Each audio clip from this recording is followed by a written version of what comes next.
बिस्मिल्लाहिर्रहमानिर्रहीम। अस्सलाम वालेकुम डियर स्टूडेंट्स, उम्मीद है आप सब खैरियत से होंगे। Welcome to my YouTube channel learning with Asma Wahid. तो आज हम unit number 3 decimal numbers solve करेंगे। सबसे पहले हम जान लेते हैं कि डेसिमल नंबर्स होता क्या है। तो यहाँ देखिए आपके पास डेफिनेशन है, decimals are fractions which we have denominators with power of 10। Decimal क्या होता है?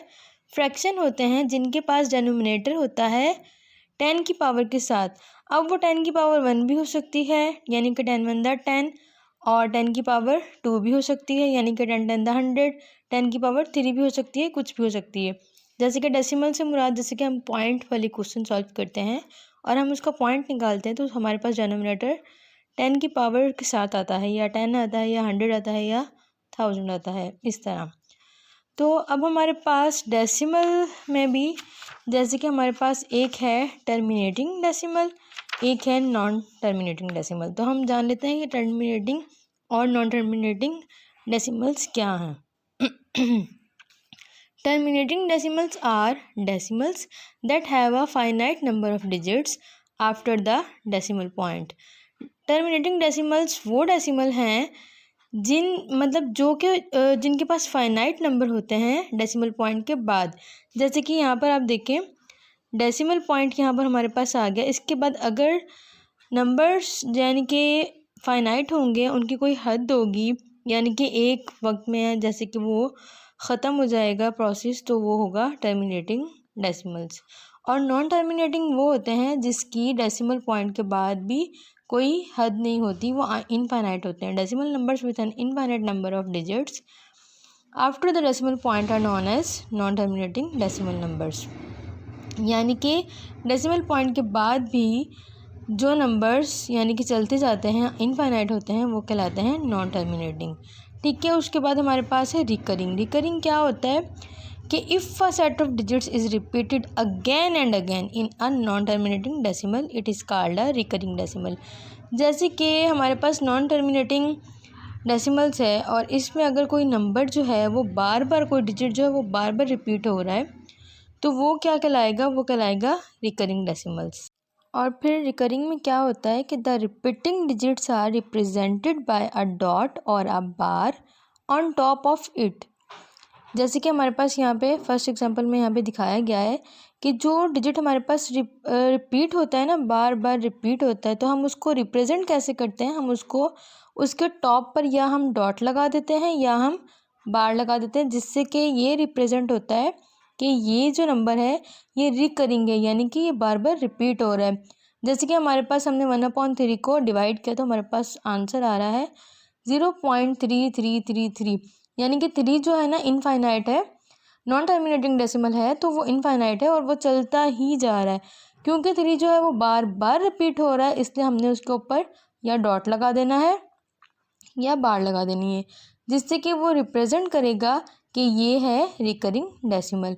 जैसे कि यहाँ पर 0.16666 जो है वो बार बार रिपीट हो रहा है, तो उसके ऊपर हम या डॉट लगाएंगे या हम उसके ऊपर बार लगा देंगे, जिससे कि वो जाहिर करेगा कि वो रिकरिंग डेसिमल नंबर है। ठीक है। चलें अब हम चलते हैं एक्सरसाइज की तरफ।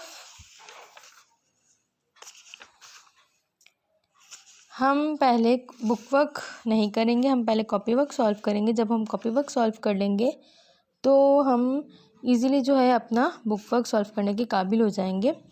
और देखिए हमारे पास क्वेश्चन नंबर 6 क्या है, ये हमारा कॉपी पे सॉल्व होगा।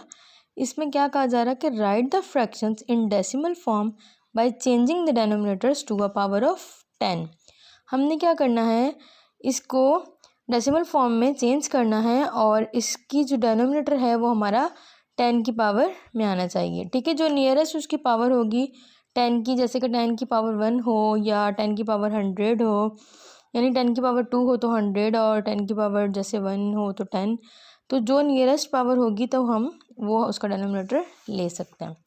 जैसे कि मैं आपको क्वेश्चन नंबर 1 करके दिखाती हूँ। हमारे पास है यहाँ पर 1/10। अब ये जो है 1/10, इसका डेनोमिनेटर तो ऑलरेडी 10 है, यानी कि 10 की पावर 1, 10 1 10। तो हम जब इसको डिवाइड करेंगे 1/10 को, तो हमारे पास क्या आंसर आएगा 1 को हम यहाँ रखेंगे और 10 को हम बाहर रखेंगे। 1 पे 10 का टेबल नहीं लगता तो हम यहाँ पे सॉरी करेंगे यानी कि 0 लगाएंगे। देन हम लेंगे पॉइंट लेंगे तो हमें एक 0 मिल जाएगा। देन हम इस पे 10 का टेबल लगा देंगे, 10 1 10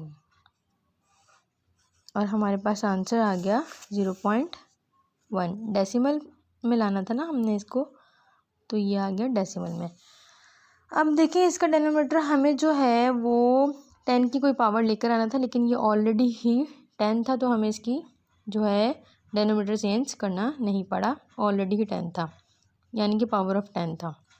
अब हमारे पास जैसे सेकंड क्वेश्चन है, अब यहाँ पर है हमारे पास 1/20 और हमें इसके 10 की पावर लेकर आना है। तो ये 10 से तो अबव है, 10 की पावर 1 है तो 10 1 10, तो ये उससे तो बड़ा है। तो अब हम 10 की पावर 2 लगा लेते हैं। तो 10 की पावर अगर हम 2 लगाएंगे तो 10 10 क्या आएगा 100। तो ये नियरेस्ट टू 100 ले सकते हैं हम। हमने क्या करना है 1/20 को दोबारा से नीचे उतारेंगे। अब हमने क्या करना है कि हमें 10 की पावर 2 यानी कि 10 10 100 लाने के लिए इसके साथ ऐसा नंबर जो है हमने मल्टीप्लाई करवाना है जो कि इसके साथ मल्टीप्लाई भी होगा और डिवाइड भी होगा, यानी कि 1 के साथ भी मल्टीप्लाई होगा। तो 20 के टेबल में 100 जो है वो कितनी बार पढ़ने पे आता है, तो वो आता है 5 टाइम पढ़ने पे। यानी कि हम 20 के साथ अगर 5 मल्टीप्लाई करेंगे तो हमारे पास आंसर आ जाएगा 100 जो कि 10 की पावर है। उसके बाद हमने वही वाला 5 जो है इससे डिवाइड भी करवाना है, यानी कि न्यूमरेटर से भी मल्टीप्लाई करवाना है। तो 1 5 5। अब जब हमारे पास 5/100 आ गया है तो अब हमने इसको डिवाइड करके डेसिमल फॉर्म में लेकर आना है। तो अब हम इसको डिवाइड करेंगे तो किस तरह करेंगे, हम यहाँ पर डिवाइड कर लेते हैं। हमने यहाँ लिखा 5 और यहाँ हमने रखा बाहर 100। जो न्यूमरेटर होता है वो हमारा डिवाइडेंड होता है, यानी कि डिवाइड के अंदर रखते हैं, और जो हमारा डिनोमिनेटर होता है वो हमारा डिवीजर कहलाता है, यानी कि उसको हम बाहर रखते हैं। और हमें कोशेंट मालूम करना है। अच्छा जी, तो 100 का टेबल जो है 5 पे नहीं लग सकता क्योंकि 100 जो है वो बड़ा है और 5 जो है वो छोटा है। तो हम यहाँ पर करेंगे सॉरी, यानी कि एक 0 लगाएंगे, फिर हम लगाएंगे पॉइंट ताकि हमें 0 मिले। जब हमें 0 मिला अब यहाँ पे 50 हो गया और यहाँ पे 100। अभी भी टेबल नहीं लगता क्योंकि 50 छोटा है और 100 बड़ा है। तो हम क्या करेंगे, फिर से हम सॉरी करेंगे। सॉरी करने के बाद अब हम पॉइंट का एक और 0 लेंगे। अब हमारे पास यहाँ 500 है और यहाँ 100 है, तो अब टेबल लग सकता है। तो अब हम लगाएंगे 100 5 500 और हमारा आंसर क्या आया 0.05। डेसिमल फॉर्म में चेंज कर दिया हमने with the denominator of power of 10, यानी कि 10 की पावर के साथ हमने डिनोमिनेटर लिया और उसको डेसिमल फॉर्म में चेंज कर दिया। और इसी तरह जो है हमने अदर क्वेश्चंस भी सॉल्व कर लेने, और इसी तरह हम जो है क्वेश्चन नंबर 3 में भी 10 की पावर 2 ही लेंगे क्योंकि 10 10 100 जो है 100 जो है वो 4 के टेबल में आ सकता है, 4 से डिवाइड हो सकता है, लेकिन 10 जो है वो 4 से डिवाइड नहीं हो सकता। तो इसलिए इसमें भी हम 10 की पावर 2 लेके 10 10 100 लगाएंगे। उसके बाद हम 25 से मल्टीप्लाई करवाएंगे 4 को और देन 3 को, और देन हम उसको डिवाइड कर देंगे। और यहाँ पर हम 1/5 में हम 10 की पावर 1 ही लेंगे, 10 1 10, क्योंकि 10 जो है वो 5 के नियरेस्ट है और 5 से डिविजिबल भी है। उसके बाद हम इस तरह कुछ क्वेश्चंस जो है वो मैं आपको बताऊंगी और बाकी आप खुद करेंगे। 1/50 जो है 50 भी 100 के नियरेस्ट है, तो यहाँ पर भी हम 10 की पावर 2 लेंगे, यानी कि 10 10 100, और उससे हम इसको मल्टीप्लाई और डिवाइड करवाएंगे। उसके बाद हमारे पास एक क्वेश्चन है 1/25 और ये भी नियरेस्ट टू 100 है, तो इसमें भी हम 10 की पावर 2 लेंगे, 10 10 100, और 100 से हम 25 को मल्टीप्लाई और डिवाइड करवाएंगे। सारे क्वेश्चन इसी तरह होंगे, कोई मसला नहीं है, आप इजीली सॉल्व कर सकते हैं। ठीक है, अब हम चलते हैं नेक्स्ट क्वेश्चन की तरफ। तो नेक्स्ट क्वेश्चन हमारा क्या है, express the following rational numbers as decimals by division. हमने क्या करना है, इसको रैशनल नंबर्स को हमने डेसिमल्स में लेकर आना है बाय डिवीजन, डिवाइड करके। तो बहुत इजी है, इसको भी हमने डिवाइड कर लेना है, तो ये हमारे पास डेसिमल में आ जाएगा। हमने क्या करना है, न्यूमरेटर यानी कि 2 को हमने अंदर रखना है जो कि हमारा डिवाइडेंड है, 5 हमारा डिवीज़र है। अब 5 का टेबल तो 2 पे लग नहीं सकता, तो अब हम क्या करेंगे, 0 लगाएंगे। 0 लगाएंगे तो हमें पॉइंट लेंगे, पॉइंट के बाद हमें एक 0 मिलेगा। अब हम 5 का टेबल लगा सकते हैं, 5 4 द 20। तो हमारा आंसर क्या आया, 0.4। 2/5 इज इक्वल टू 0.4। ठीक है, तो ये हमारा क्वेश्चन सॉल्व हो गया, जिसमें क्या हमने रैशनल नंबर्स को चेंज किया है डेसिमल में बाय डिवीजन मेथड। तो जिस तरह हमने ये क्वेश्चन सॉल्व किया है, इसी तरह हम अपने बाकी क्वेश्चंस भी सॉल्व कर लेंगे, और वो आप लोगों का होमवर्क है। अब हम चलेंगे क्वेश्चन नंबर 8 की तरफ। जी, तो अब हम चलते हैं क्वेश्चन नंबर 8 की तरफ। क्वेश्चन नंबर 8 हमारे पास है, which of the following rational numbers can be represent as terminating decimals. कि कौन कौन से रैशनल नंबर जो है वो टर्मिनेटिंग डेसिमल्स के तौर पे रिप्रेजेंट होंगे। तो इसको भी हमने क्या करना है, इसको हमने कर लेना है डिवाइड। जब हम इसको डिवाइड कर लेंगे, तो जब हमारे पास डेसिमल पॉइंट के बाद जो डिजिट्स हैं, अगर वो हमारे पास लिमिटेड होंगे, फाइनाइट होंगे, तो इट मीन्स ये टर्मिनेटिंग डेसिमल्स है। और अगर वो चलते जाएंगे, इनफाइनाइट होंगे, तो इट मीन्स वो नॉन टर्मिनेटिंग डेसिमल्स है। सिंपल, हमने क्या करना है, 13 को अंदर रखना है और 4 से डिवाइड कर देना है। 4 1 द 4, 4 2 द 8, 4 3 द 12। ये हम इजीली लगा सकते हैं यहाँ पे। देन हमने माइनस कर देना है, तो 3 में से 2 गया 1, 1 में से 1 गया 0। अब हमने क्या करना है, 1 पर टेबल नहीं लग सकता और हमें इसका आंसर चाहिए डेसिमल में, तो हमने यहाँ पॉइंट लगाना है और यहाँ पर हमें 0 मिल जाएगा। अब हम 4 का टेबल 2 पर पढ़ सकते हैं, इस पर 4 2 द 8। 10 में से 8 को माइनस करेंगे तो हमारे पास बचेगा 2। अब हमारे पास यहाँ पे पॉइंट का एक और 0 लेंगे हमारे पास, तो अब हम टेबल लगाएंगे 4 5 द 20, 4 5 द 20, और 20 में से 20 को माइनस किया तो हमारे पास बचा 0। अब देखिए इसका आंसर आया है 0.25। ये आगे चलता नहीं जा रहा है, ये फाइनाइट है, इसकी एक हद थी, ये यहाँ तक कंप्लीट हो गया है, तो ये कहलाता है टर्मिनेटिंग डेसिमल। तो अब हम यहाँ लिख सकते हैं कि ये है टर्मिनेटिंग डेसिमल। ठीक है, और इसी तरह हम बाकी क्वेश्चंस को भी सबको डिवाइड करके चेक कर लेंगे कि इसमें से कौन कौन से टर्मिनेटिंग डेसिमल्स है। और इसी तरह हमारे पास क्वेश्चन नंबर 9 में पूछा गया है कि कौन कौन से जो है वो टर्मिनेटिंग डेसिमल्स नहीं है, can not be represent as terminating decimals. उसको भी हम इसी तरह डिवाइड करके चेक कर लेंगे, और जो हमारे पास इनफाइनाइट वैल्यू आएंगी, इनफाइनाइट डिजिट्स आएंगे, तो वो हमारे पास टर्मिनेटिंग नहीं होंगे। ठीक है, चलें जी, अब हम क्वेश्चन नंबर 10 सॉल्व कर लेते हैं, जो कि हमारे पास है, express the following decimals as fraction. हमने क्या करना है, इन डेसिमल्स को फ्रैक्शन में चेंज करना है। ठीक है, 0.25 है, हमने इसको फ्रैक्शन में लाना है, तो हम ये कॉपी पे सॉल्व कर लेते हैं। जैसे कि हमारे पास यहाँ पर है 0.25, हमने क्या करना है, इसको फ्रैक्शन में चेंज करना है। इसके लिए हम इसको लिखेंगे, दोबारा से हम इसको नोट करेंगे। देन हम क्या करेंगे, सबसे पहला काम हम इसका पॉइंट निकालेंगे। जब हम इसका पॉइंट निकालेंगे, तो पॉइंट की जगह हमारे पास डेनोमिनेटर आता है 1, उसके बाद जितने डिजिट हों उतने हमारे पास आते हैं 0। ठीक है, तो हमारे पास ये हो गया 25/100। अब हमारे पास अगर ये कटिंग हो सकता है, रेड्यूस हो सकता है, तो हम इसको मज़ीद रेड्यूस करेंगे। हम 5 का टेबल भी पढ़ सकते हैं, बड़ा टेबल भी पढ़ सकते हैं, लेकिन अगर बड़ा टेबल आपको प्रॉब्लम करे तो हम छोटा टेबल यानी कि 5 का टेबल भी इस पर पढ़ सकते हैं, जो कि इस पर भी लग जाएगा और इसको भी डिवाइड करेगा। तो 5 का टेबल में 25 आता है 5 टाइम पढ़ने से, 5 5 द 25, और 100 आता है 20 टाइम पढ़ने से, 5 2 द 10, 0 का 0। देन अगेन हम 5 का टेबल लगाएंगे, 5 1 द 5, 5 4 द 20। तो हमारे पास आंसर आया है 1/4। इसको हमने डेसिमल को फ्रैक्शन में चेंज किया, तो हमारे पास 0.25 का आंसर आया है 1/4।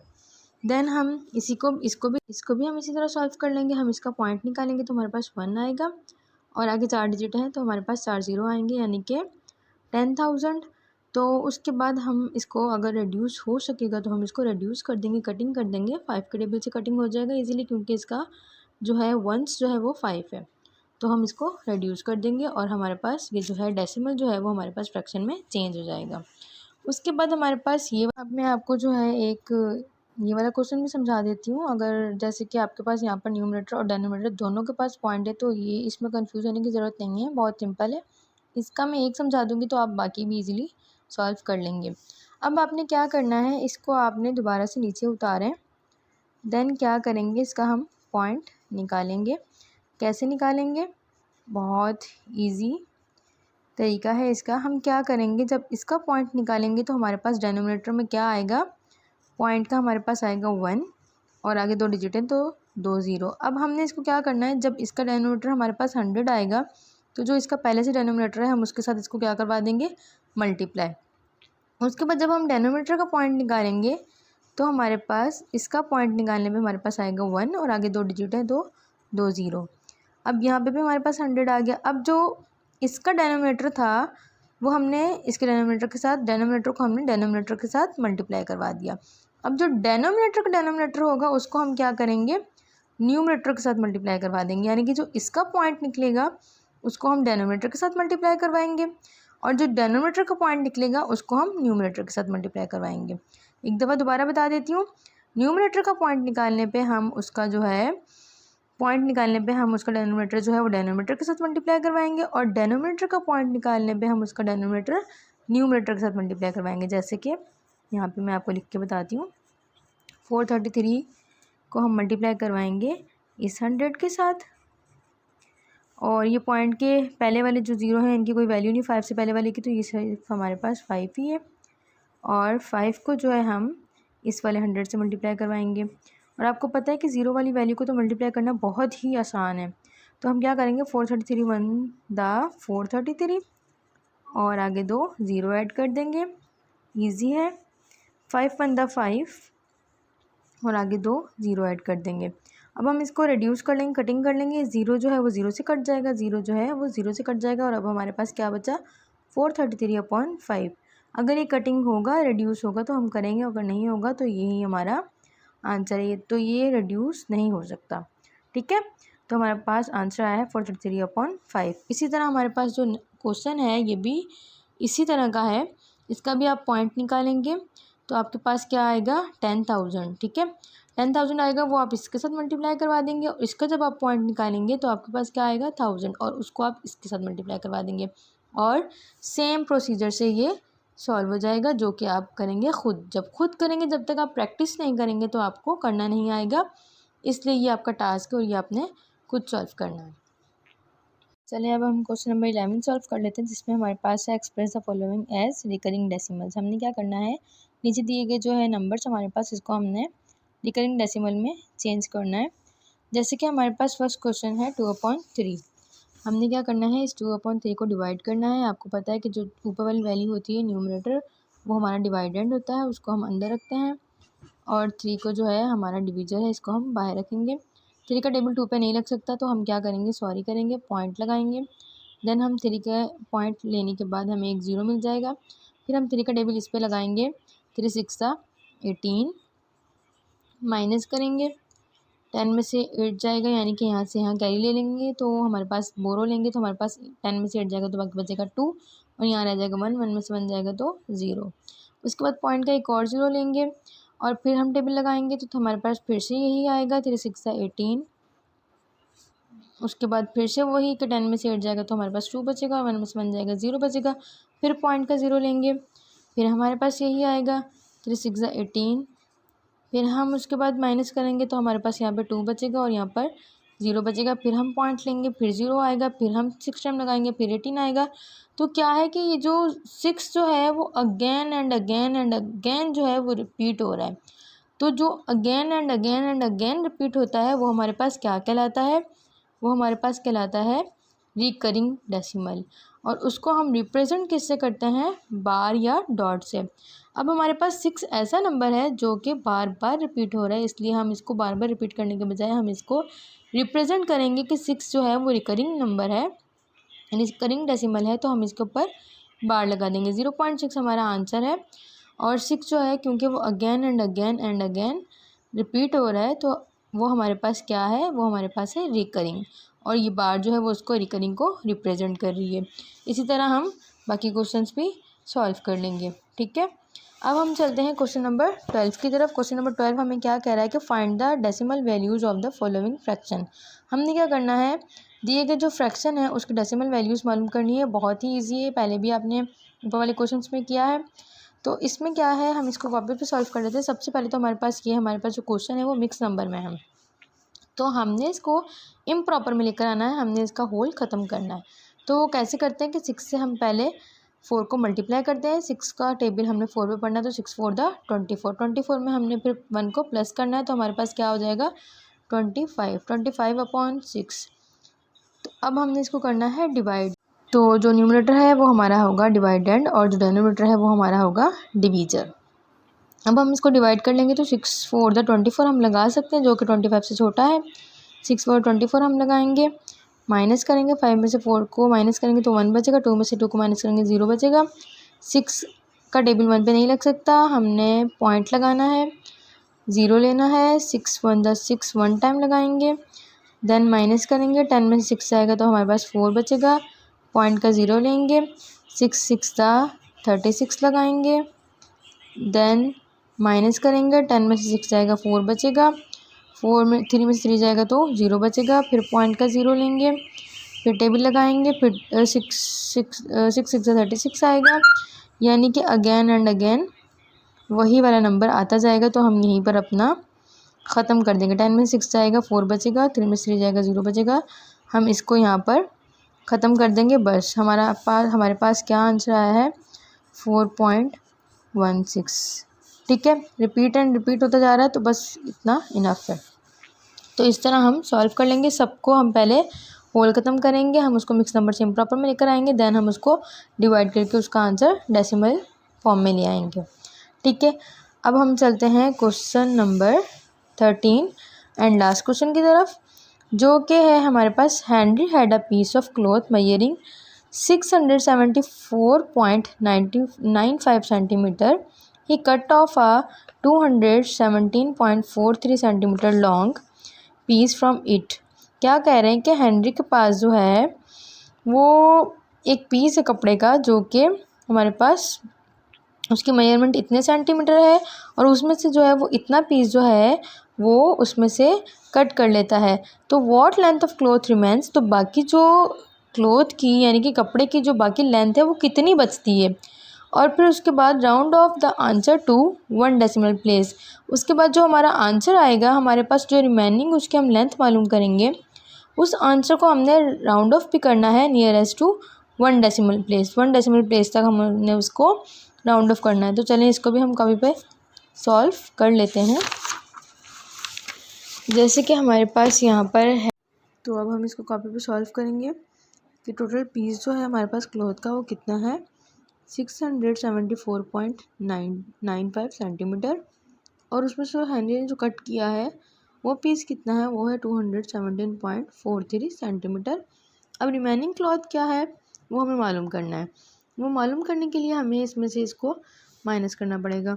माइनस करेंगे तो 5 में से 3 जाएगा तो 2 बचेगा, और 9 में से 4 जाएगा तो 5 बचेगा, और यहाँ पर है 4 में से 7 जा नहीं सकता तो हमने यहाँ से बोरो लेना है। 14 में से 7 जाएगा तो 7 बचेगा, और यहाँ रह जाएगा 6 में से 1 जाएगा तो 5 बचेगा, और 6 में से 2 जाएगा तो 4 बचेगा। हमारे पास वैल्यू आई है 457.52 सेंटीमीटर। हमने क्या करना है 1 डेसिमल प्लेस को राउंड ऑफ करना है। हमारे पास पॉइंट के बाद ये वाली जो है वैल्यू वो 1 डेसिमल प्लेस है और ये 2 डेसिमल प्लेस, हमने इसको राउंड ऑफ करना है, यहीं तक हमारा आंसर होगा। और राउंड ऑफ करने की क्या तरीका होता है कि अगर हमारे पास इसके बाद वाली वैल्यू जो है वो 5 है या 5 से अबव है तो वो 1 अपना इसको दे देगी और खुद रिमूव हो जाएगी। लेकिन ये वैल्यू 5 से छोटी है तो ये अपना 1 इसको नहीं दे सकती, तो यहीं तक हमारा आंसर होगा। तो हम इसकी स्टेटमेंट बना देंगे कि remaining piece of cloth is 457.5 centimetre long. ठीक है, तो हमारे पास ये आंसर हो गया और ये हमारी एक्सरसाइज हो गई कंप्लीट। इसका हमारे पास बुक वर्क रह गया है, वो इंशाल्लाह नेक्स्ट वीडियो में आपको समझा दूँगी। और तब तक के लिए अपना ख्याल रखिएगा। अल्लाह हाफिज़।